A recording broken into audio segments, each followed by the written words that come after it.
Perceptions of South Africa go up and down according to the events on the ground and what happens here. If you go back to 2010 when we had the World Cup, that was a very positive experience in terms of South African reputation because the country undertook to deliver something and it did so even better than was expected. Nothing lasts forever in reputation. Events like the Marikana incident, for instance, have a huge impact on investor perceptions, but it doesn't come out of the blue. It comes against a backdrop of the mining industry having been a challenging and troubled industry for some years. Our job really is to contextualize the backdrop and the nature of the system of governments, the political stability. So we will create the platforms and the channels for through the networks that we have created in our markets over the years,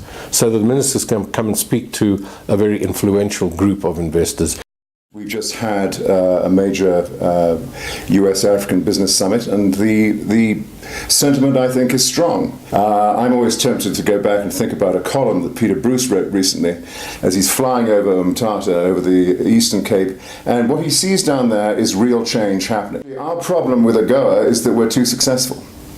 AGOA is a preferential, a unilateral set of trade preferences granted by the US Congress to countries that meet various criteria, human rights and other things.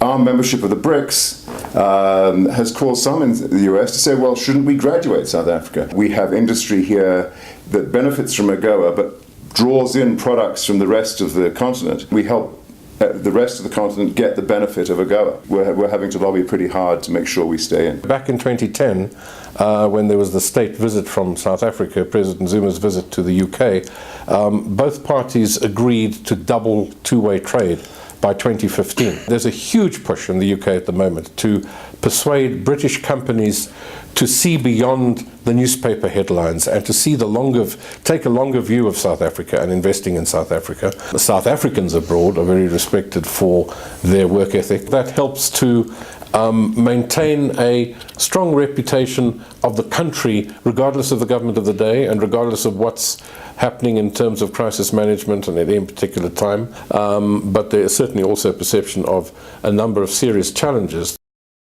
We have one really super South African brand coming into the US market big time, Sasol. There are some who say that its planned investment in Louisiana is perhaps the largest foreign direct investment ever made in the US. That's a pretty remarkable testament to the quality of people and the quality of technology that South Africa produces. We are building this network, global South Africans of expatriates, and it is we call them a network of exceptional people.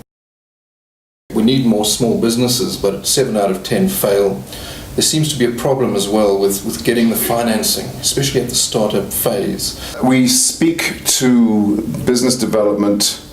I mean, right now I'm involved in a program where we are marketing South African wine in the largest high-end supermarket chain throughout the country, Whole Food Market.